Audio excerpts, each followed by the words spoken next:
Bismillahirrahmanirrahim. Izin kita mulai ya Bunda. Baik, barakallahu fiik. Assalamualaikum warahmatullahi wabarakatuh.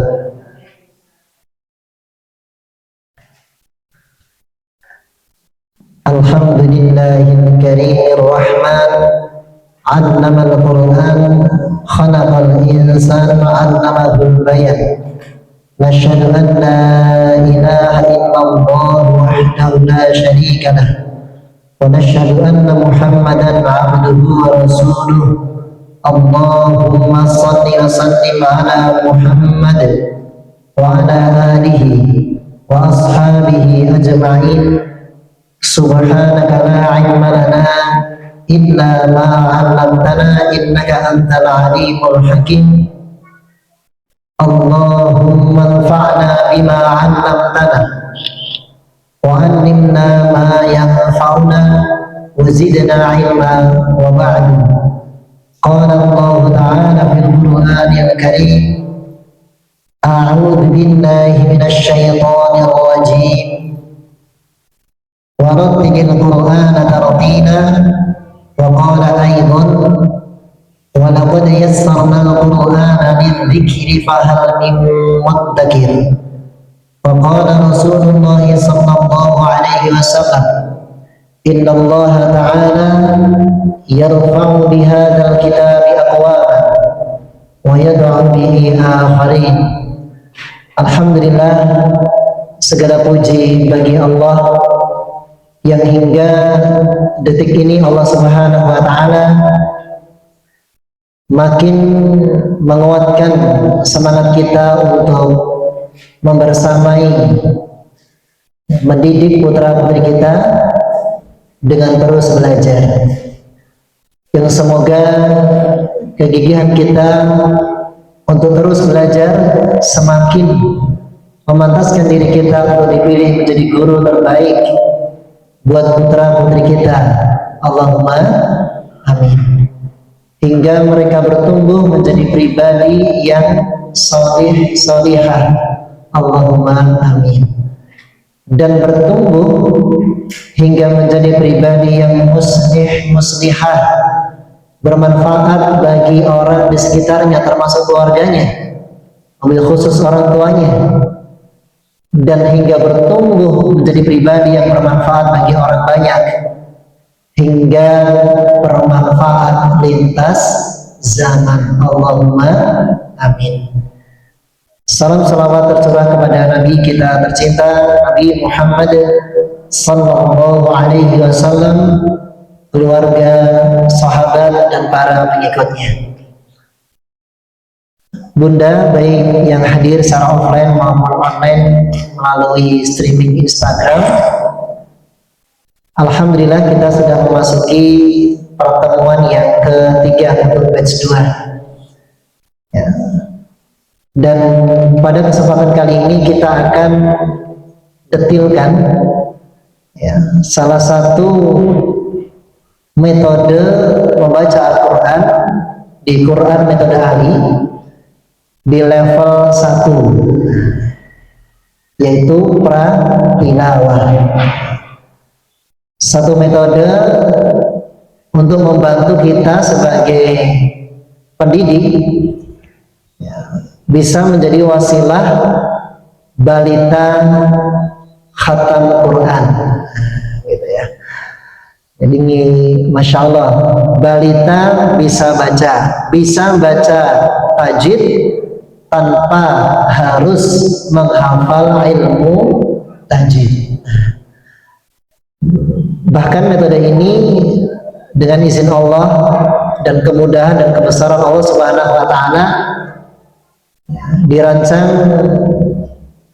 hingga simpel, mudah, indah dan mengasyikkan. Gitu. Baik bagi balita, bahkan batita, bayi 3 tahun hingga usia lansia. Tertunggal 83. Di sini mah masih muda-muda ya, Masya Allah, 30-an ya, 40-an, ada yang di atas 50-an ada, atau 60 tahun ada, di atas 60 ada, Nggak ada ya. Alhamdulillah. Artinya yang 83 tahun saja muda, apalagi yang belum 83, apalagi masih ibu-ibu muda ini, Masya Allah. Bunda-bunda yang masih muda, Masya Allah. Baik, kita lanjutkan. Nah, metode yang kita bahas ini, ya kitabnya seperti yang ada di dalam slide, termasuk yang ada di depan saya. Jadi ada modul reguler seperti ini dan ada yang tahsin fokit, disajikan dengan visual yang menarik khususnya untuk anak balita, TK, bahkan SD kelas 1.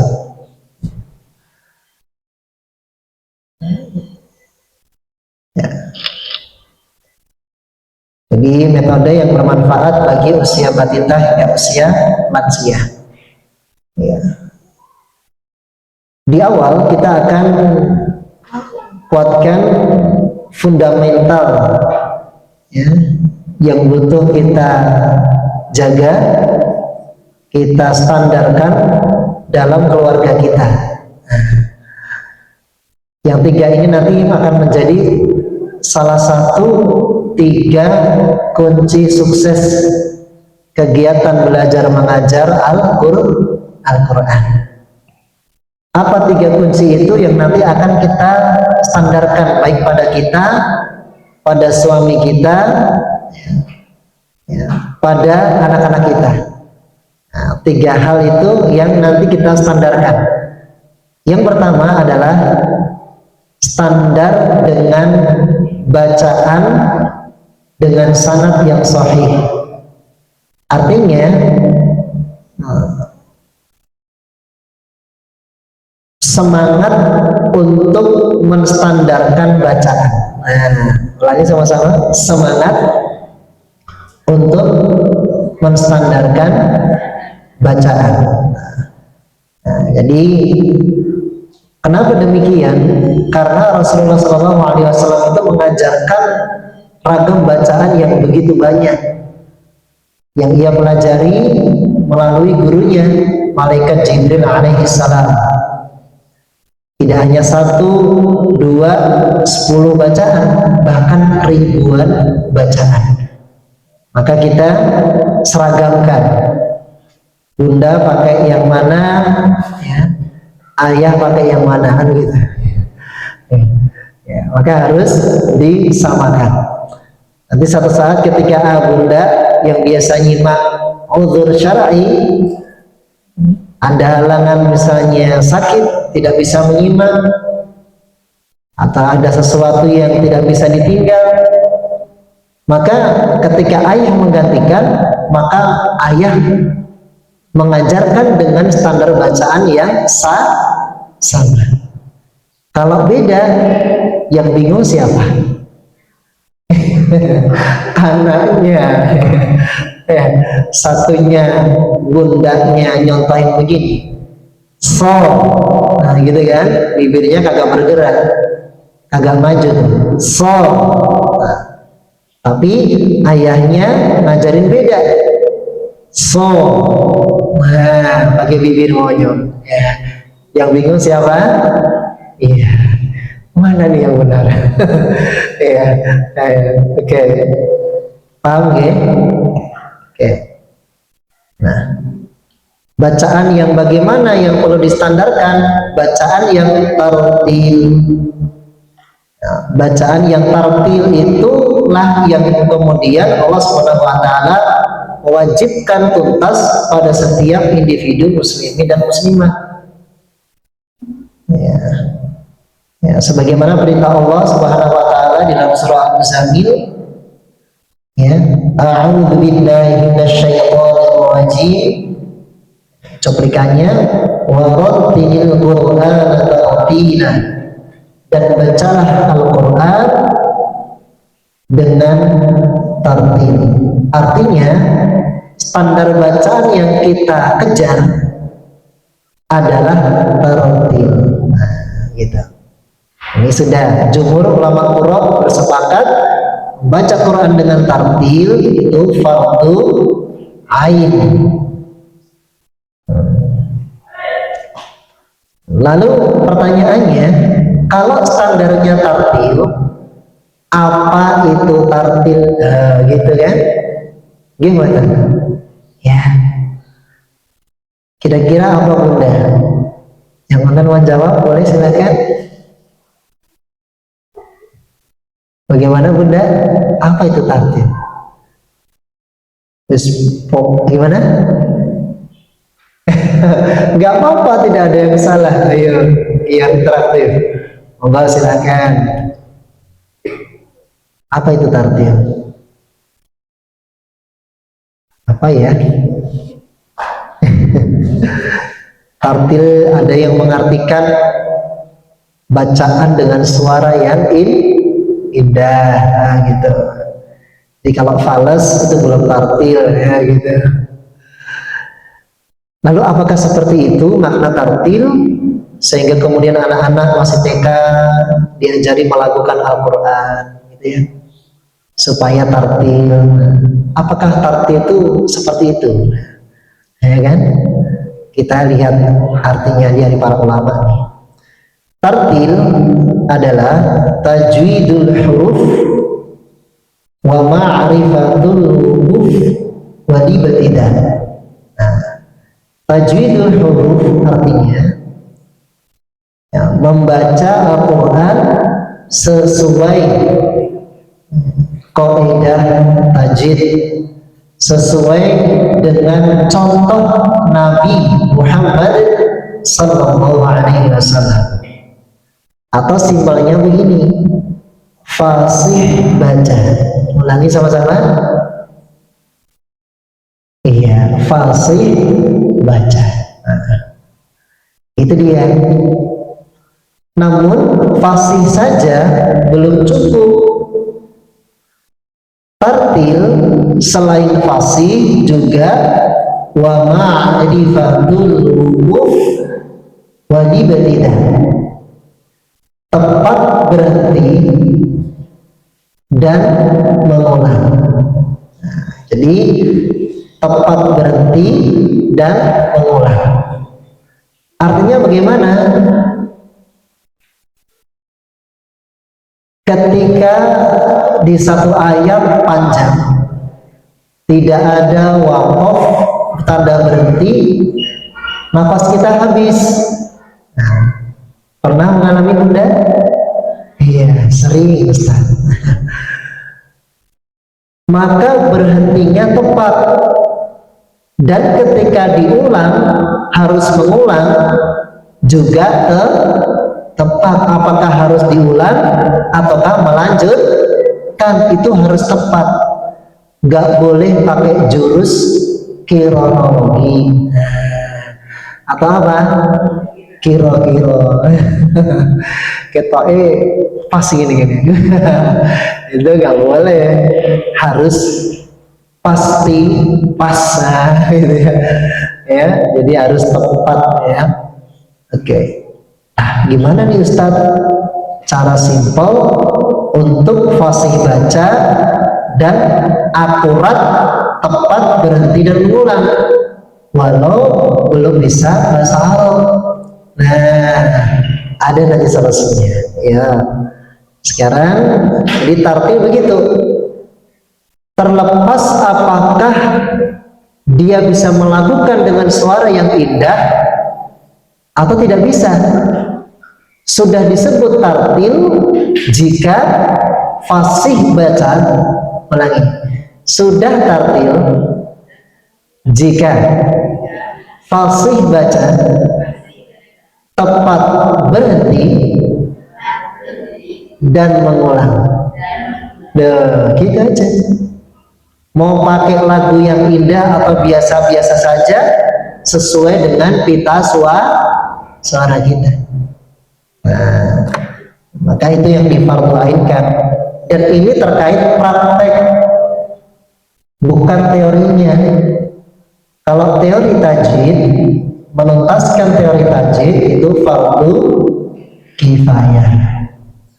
Fardu ainnya jumhur ulama Quran, sebagian besar ulama yang ahli di bidang Quran sepakat ini fardu ain, yaitu praktek baca. Nah, praktek baca seperti apa? Tartil. Tartil itu kayak apa? Fasih baca dan tepat berhenti dan mengulang. Udah selesai. Nah, ini yang butuh kita standarkan antara kita dan suami kita. Dalam lingkungan kecil, apalagi dalam lingkungan sekolah, ya, atau dalam lingkungan rumah tahfidz, atau bahkan lebih besar lagi pondok tahfidz, maka ini menjadi hal yang wajib distandarkan. Gitu ya. Artinya wajibnya ini akan memudahkan nantinya dalam mentransfer, ya, mengajarkan ilmu Al-Quran kepada peserta didik. Wajib secara metode, ya, dan fardu ain dalam baca. Baik, nah, salah satu ciri yang bisa kita lihat standar bacaan dengan sanad yang sahih, bagaimana bacaan itu bisa dipertanggungjawabkan sampai kepada Rasulullah SAW. Nah, ini dari guru kita, kemudian sampai kepada dari saya bersambung kepada Asy-Syaikh Ibnu At-Tasnim At-Tawadim, hingga kemudian kepada gurunya Asy-Syaikh Al-Salim, orang Indonesia, ulama qiraat Indonesia yang menjadi salah satu guru besar di Al-Azhar Kairo Mesir dalam ilmu qiraat, ya. Begitu seterusnya diruntut hingga sampai kepada guru kita. Siapa Nabi kita? Iya, Nabi Muhammad SAW, yang kemudian belajar kepada malaikat Jibril alaihissalam, dan beliau belajar kepada Allah Subhanahu wa ta'ala. Dan begitu.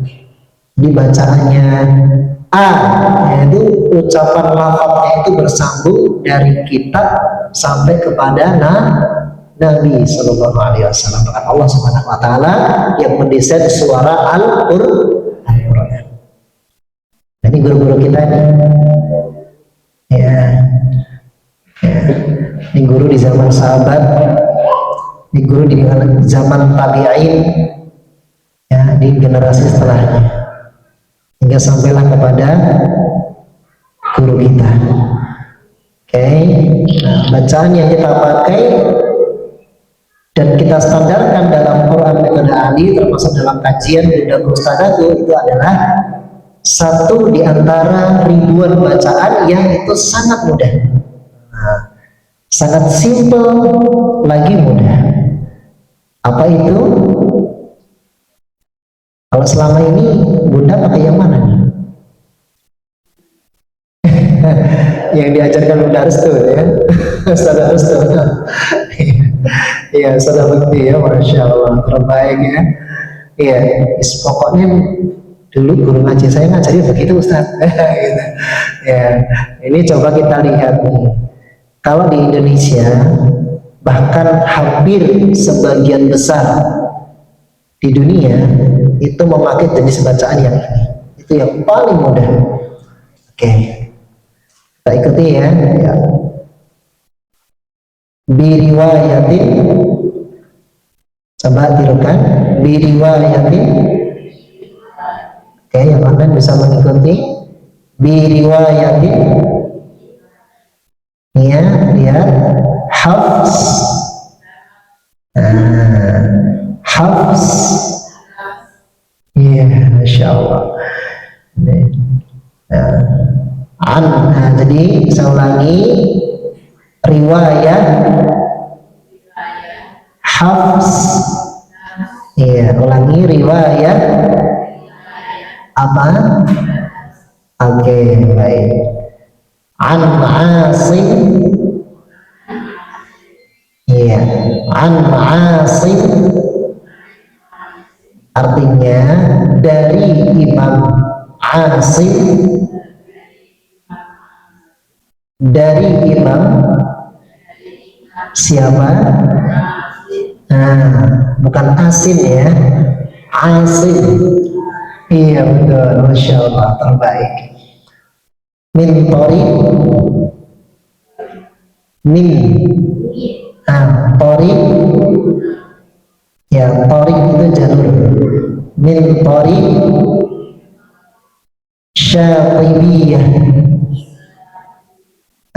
Syatibiyah, min tori menurut jalur Syatibiyah, menurut jalur apa bunda? Cakep, gitu ya. Oh, panjang kali Ustaz. Udah, kasih yang simpel nih, yang sama-sama. Riwayat Hafs dari Imam Asim menurut jalur Syatibiyah. Dah, gampang kan? Iya. Jadi bacaan dengan jalur Syatibiyah atau sering disebut mudahnya riwayat Hafs. Tapi riwayat Hafs ini banyak toriknya, jalurnya. Nah, jalur yang kita pakai adalah jalur bacaan dari Imam Syatibi. Nah, gitu. Baik, demikian sekilas. Ini yang paling mudah dan paling banyak dipakai hampir di sebagian besar penjuru dunia. Oke. Nah, ini guru kita Syekh Ibnu At-Tasnim At-Tawaim. Semoga Allah memuliakan beliau dan keluarganya. Allahumma amin. Beliau ini Masya Allah ya, ini cucu dari Mbah Taslim yang ada di Gunung Kidul, tokoh agama yang ada napak tilasnya di sana. Nanti kalau panjenengan jalan-jalan ke pantai daerah Gunung Kidul ya, kok lewat ada masjid namanya At-Taslim. Wah, itu berarti mbahnya guru kita yang wakaf masjid itu ya. Nah, dan berdakwah di sana, Masya Allah. Kemudian kembar. Nah, beliau ini kembar. Tadi ada dua orang dengan nama yang sama. Nah, julukannya Syekh Ibnu At-Tasnim At-Tawaim. Nah, ada Syekh Triwahyudi dan ada Syekh Triwahyono. Nah, gitu ya. Kira-kira kalau dari dua nama ini yang sering ke Solo siapa? Syekh Triwahyudi apa Syekh Triwahyono? Iya, kalau dari nama Syekh Triwahyono. Nah, gitu kan. Tapi qadarullah yang lama di Solo itu Syekh Triwahyudi. Ya, sering ketuker karena kembar ya. Masya Allah, semoga Allah memuliakan beliau dan keluarganya. Ini kalau cerita kembar tapi beda hari. Wah, gitu. Ya bukan kembar, kembar. Yang satunya lahir malam, satunya lahir besok pagi, gitu. Kan beda hari. Masya Allah. Baru dan dua-duanya khadimul Quran. Membaktikan dirinya untuk dalam rangka meluaskan kemanfaatan Al-Quran. Masya Allah. Jadi berkhidmat pada Quran. Baik, berikutnya. Jadi ini standar bacaan. Ini adalah salah satu 3 kunci sukses belajar mengajar Quran. Kalau pengen mudah, kalau pengen cepat, salah satu wasilahnya standarkan bacaannya. Ada semangat kita dan pasangan kita untuk belajar memperbaiki bacaan. Itu penting. Nah, nanti bunda bagaimana nih? Beda nih bacaan sama ayah gitu ya. Gampang, bunda cerita. Jadi tidak terkesan mengajari. Ayah, kemarin itu bunda kaget tuh. Ternyata bedain dengung sama jelas. Gampang banget ya. Nggak kepikiran sebelumnya. Coba nih ayah lihat nih. Mas cuman gini doang tuh. Jejer, an, geser oh iya kan simpelkan kan, oh iya ya gitu, paham ya, gitu cerita. Kalau habis kajian apa yang didapatkan, cerita. Nah, cerita itu secara tidak langsung, kalimat tidak langsung untuk menyamakan agar suami istri itu saling membersamai dalam keilmuan dan ketaatan. Nah, jadi bersama-sama itu tidak hanya ketika pergi ke Samil Luas gitu ya, atau ke supermarket gitu ya, itu boleh ya, ya. Tapi juga saling membersamai dalam apa tadi? Ilmu dan dalam apa coba? Ilmu dan begitu. Jadi kalau Bunda Nana bilang iya, ayahnya juga yes, gitu ya, betul, gitu ya, Masya Allah. Oke, maka cerita, apa lagi tadi?